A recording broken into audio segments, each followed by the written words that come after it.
स्थान है अपने परमात्मा का। और एक बहुत ही अनमोल उदाहरण है संत गरीबदास जी, जिनको कबीर परमेश्वर प्राप्त हुए थे, मिले थे छुडानी गांव में। सतलोक से चलकर वो परमेश्वर आए थे। और गरीबदास जी गांव छुडानी, जिला झज्जर, हरियाणा, भारतवर्ष की भूमि पर सन 1717 में उनका जन्म हुआ था। गरीबदास जी का जब 10 वर्ष के हो चुके थे, वो गौओं के पाली गवाले थे खेतों में, वहां परमेश्वर आकर मिले थे। उसके बाद परमात्मा ने उनको साक्षात्कार कराया और अपना सतलोक दिखाया, जहां परमेश्वर रहते हैं, जहां से हम बिछुड़कर आए हुए हैं। तो आगे चल के गरीबदास जी ने परमात्मा कबीर जी की महिमा कलम तोड़ आंखों देखा हाल पूरा लिखा हुआ है, जिसको ग्रंथ सदग्रंथ साहिब हम बोलते हैं, जिनका ये पाठ चल रहा था 3 दिन उस अमरवाणी का।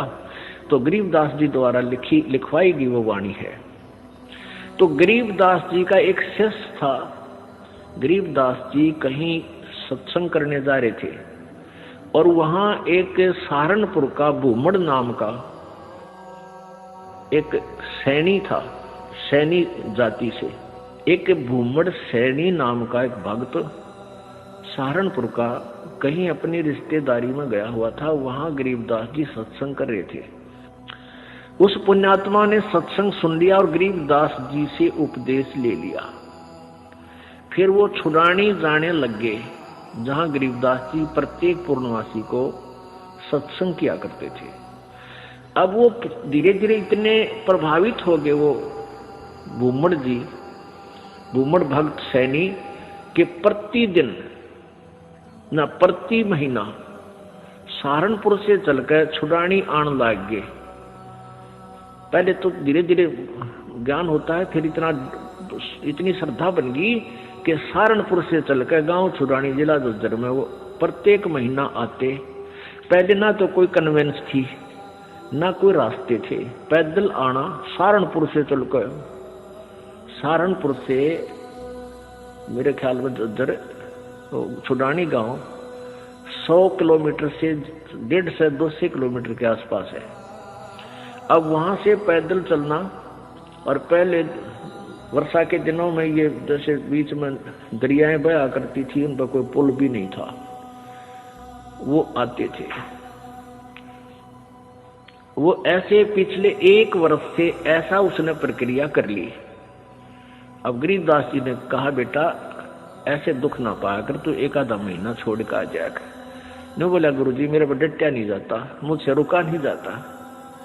तो गरीबदास जी बोले, कोई बात ना, ले बेटा तेरी मौज है।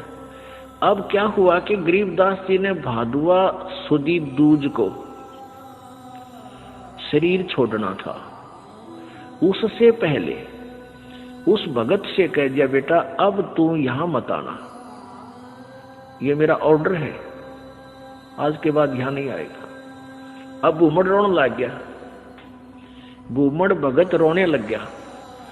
काफी रोता रहा कि गुरुजी ने मुझे बड़ा आदेश दिया, क्या बात है, मेरे से कोई त्रुटि बन गई, कोई गलती होगी मेरे से। परमात्मा गरीबदास जी बोले, बेटा क्यों रो रहा है?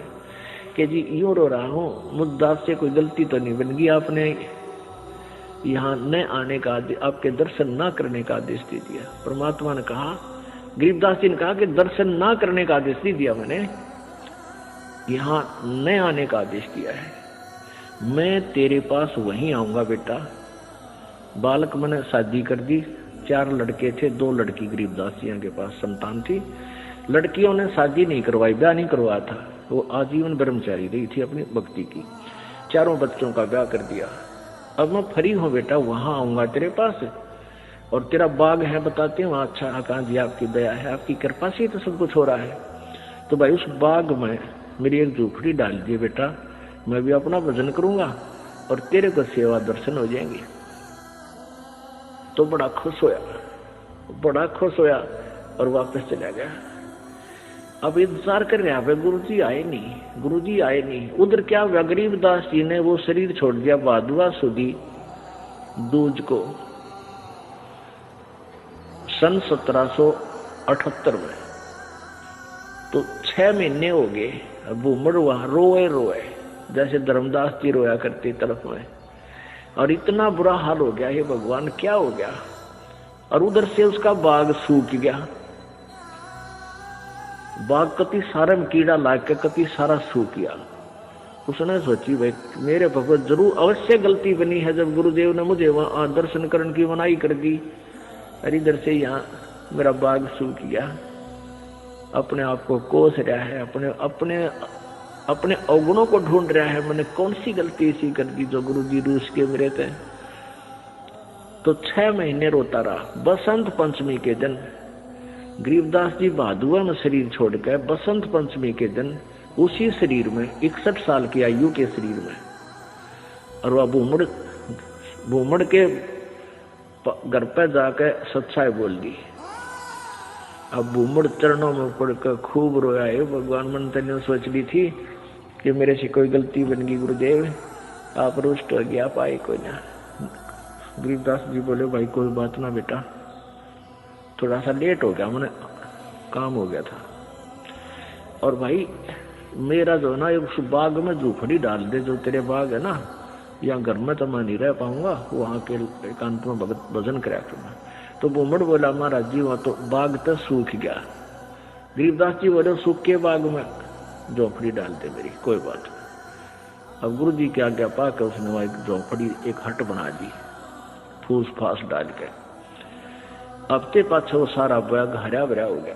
गरीबदास जी वहां बैठते ही सारा नगर देखने आया, वो पूरा शहर देख, छोटा गांव था जब जो शहर बरवाड़ा जितना, सहारनपुर,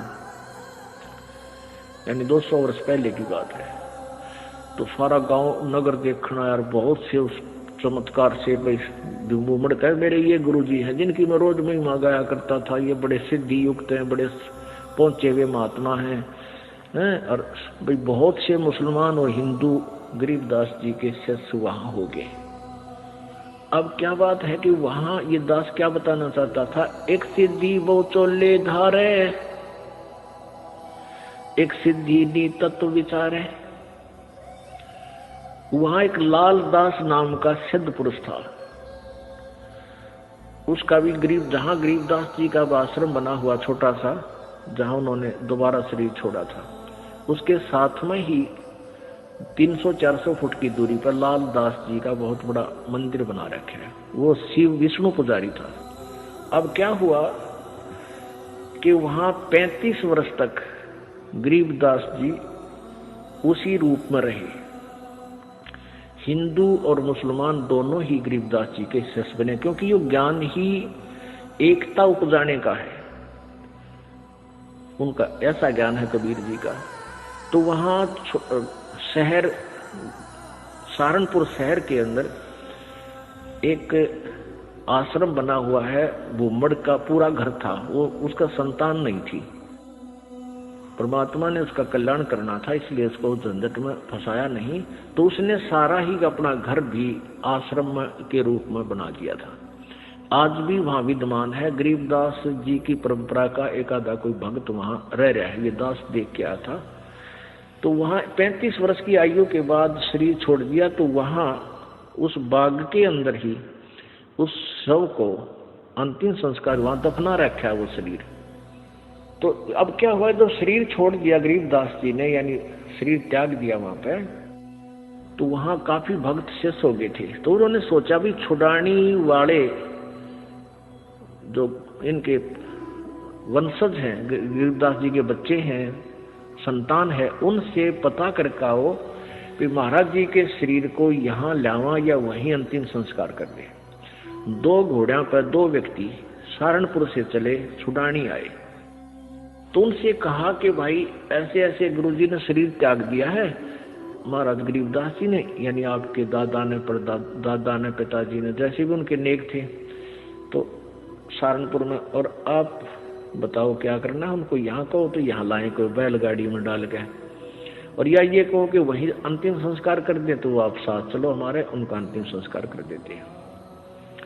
गांव वाले कहते हैं भाई तुम क्या कहने लगे, वो उनके गरीबदास जी के वंशज यानी पोता पोती बेटा बेटी कहने लगे कि क्या कह रहे हो भगत आप, गरीबदास जी यानी गुरु महाराज तो 35 वर्ष पहले शरीर छोड़ दिया था और ये इनकी यादगार बना रखी। छुडानी में एक छतरी बना रखी है, छतरी साहब बोलना उसको, जहाँ गरीबदास जी के शरीर का अंतिम संस्कार करा था, वो एक यादगार बना रखी है। वो छोटी सी थी, अब तो बहुत बड़ा मंदिर गाड़ दिया इन्हें। एक छोटी सी थी, जैसे आम यादगार सी बना देते हैं, ज्यादा से ज्यादा 10 फुट 5-7 फुट की ऊंची और 10 बाई 10 फुट चौड़ी से। वो आज भी सेंटनों की विद्यमान है, जो ओरिजिनल है। उसके बाद उसके ऊपर और कुछ बना दिया, तो सारे गवाही के दे। और वो नो के ना भाई महाराज जी तो वहां शरीर छोड़ रखा है सहारनपुर में। तो उनका ना यकीन होया। 2 व्यक्ति घोड़े पर सवार होकर वहां से घोड़े लेकर और फिर वहां पहुंचे। वहां जाकर देखा जो कहते शरीर, और वही गरीबदास जी वहां शरीर छोड़ रखे। तो छुड़ानी वाले बोले भाई इनकी लीला तो अपरंपार है, यही अंतिम संस्कार कर दो, वहां तो पहले हो चुका है। तो वो वही अंतिम संस्कार यानी नीचे एज इट इज शरीर दफना दिया, ऊपर यादगार बना रखी। ये दास वहां गया सन 1998 में। तो वहां देखा, यही बिल्कुल क्लियर देखने के लिए सच्चाई है या कैसा है, बिल्कुल सच्चाई पाई। और वहां विराजमान एक लेडी संत थी, उसने बताई कि जी ऐसे ऐसे सारी कहानी सत्य है। उनके समय का वहां एक पलंग भी है जिस पर गरीबदास जी विश्राम किया करते थे। वहां ग्रंथ साहब भी यही लिखा हुआ था, हस्तलिखित उनके पास विद्यमान है। फिर वो देखा जा करके वो बाग में जहां उनका अंतिम संस्कार किया था। तो वो यादगार जो बना रखी थी अलग 150 वर्ष पुरानी होकर के जीर्ण शीर्ण सी भरी थी। तो हमने उनसे कहा कि आपकी आज्ञा हो तो हम इसको दोबारा रिकंस्ट्रक्ट कर जाए, न तो पड़ेगी को गिर के किसी को चोट लगेगी, को दर्शक होगा। तो वो कहने लगे जी ऐसे कर दो। फिर हमने क्या किया कि नीचे का पोर्शन नहीं छेड़ा, वो पुरानी छोटी छोटी ईंटों से बना हुआ था, उसके ऊपर की दोबारा से बढ़िया ईंटों से और एक अच्छा गुम्बद सा बनाकर वो तैयार किया। और उसके ऊपर पूरा एक बोर्ड लगा रखा है, पूरी कहानी लिखी हुई हमने कि ऐसे ऐसे ये हुआ था। अब कहने का भाव ये है दास का कि उन्हीं के साथ में एक लाल दास जी थे। तो उनके बारे में क्या प्रसिद्ध था कि वो अपने भक्तों के निकलता था तो मांगने जाता था आहार। एक कहता था मेरे पास हमारे घर भी आए थे लालदास जी, एक दूसरे शहर में कहता था यहाँ भी लालदास जी आए थे। तो वो एक सिद्धि बहुचोलेधार है, उसके पास एक हल्दी की गांठ थी या हल्दी की एक ही गांठ थी, यानी एक सिद्धि थी, उसने महात्मा पा गया। लालदास जी के क्या करते, उसने अपना नियम बना रखा था। वो सिद्धि से यानी वहां जाता था, गंगा पर स्नान करके आता था प्रतिदिन। सुबह उठता और गंगा पर स्नान करने जाता था और शाम को वो वापस आ जाता था। अब सुबह 4 बजे चलता, शाम ने आता, ऐसे उसने अपना मनमुखी नियम बना रखा था। एक बार वो बीमार हो गया तो चिंतित हुआ।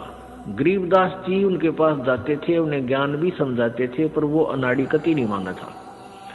वो इतना बीमार हो गया कि उसको चिंता होगी कि भाई मैं अब स्नान नहीं कर सकूंगा गंगा में। तो गरीबदास जी उसको चिंतित देखकर कहने लगे भाई चिंता ना करे, सवेरे गंगा यहीं आ जाएगी तेरे आसपास ही। अब उसने चिंता होगी कि भाई कैसे आवेगी। गरीबदास जी ने वहां जाकर खड़ा होगा कि आजा लालदास। जहां लालदास जी का वो आश्रम है उससे 100 फुट की दूरी पर वो अब भी गंगा बह रही है, छोटी सी नाला सा है, उसको गंगा जैसा ही जल है उसमें। तो गरीबदास जी ने ऐसे इशारा कर दिया, थोड़ी सी दूरी से नीचे से अपने आप एक झरना सा फूटा और पानी बहने लग गया। अब लालदास जी सोचने लगे कि भाई क्या पता यो वही गंगा है या दूसरी। वो नहा तो लिया उस दिन, क्यों उसका तो प्रण बना ले, फिर उसको चिंता होगी कि गरीबदास ने मुझे बहका दिया हो और नहाने के लिए अपनी सिद्धि तो यहीं से को जल निकाल दिया हो। एक उसका चेला था लालदास जी का, वो गंगा पर स्नान करके आया था उस दिन, और उसकी धोती रह गई उधर एक लोटा उस गंगा में बह गया। उस ओरिजिनल गंगा में, हरिद्वार में। वो वहां आया, वो कहने लगा, गरीबदास जी बैठे, लालदास जी बैठे थे। लालदास बोला, रे कई दिन आया, अगली गंगा नहान गया था। अच्छा भाई, और ठीक? हाँ ठीक हूँ जी।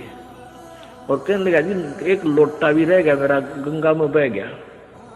अरे एक धोती बह गई वहीं पर, तेज धारा थी। गरीबदास जी बोले, भाई यहाँ तेरी धोती और लोटा इस गंगा में पड़े हैं, यहाँ ये वही गंगा है जो वहां तू नहा का है। अब लालदास जी ने सोचा, भाई जय इसके धोती लोटा यहाँ पा गए तो सचमुच यह वाह गंगा है। दोनों तीनों उठ कर गए, वो धोती लोटा वही, लोटा धोती और पड़ोस होकर वहीं पड़े, उन पे साथ में गांठ कर, वैसे कच्चा ही गांठ था।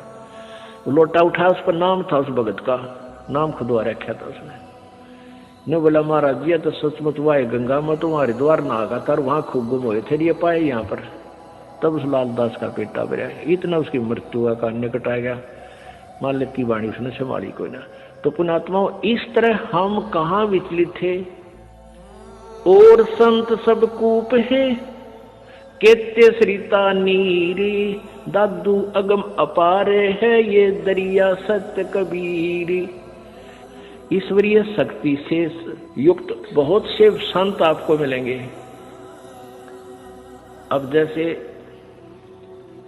कुछ तो कुआ टाइप समझ लो, कुआ इतना ही काम कर सके, आपके पीने का काम चला दे, पानी का पीने का नथिंग, और फिर इसके उससे ज्यादा नहीं। और एक जरीता नीर, और संत सब कूप हैं, केते जरीता नीर, दादू अगम अपार है, ये दरिया सत्य कबीर। और दूसरे जरीता नीर, जरीता माने झरने से निकला हुआ छोटा मोटा नाला।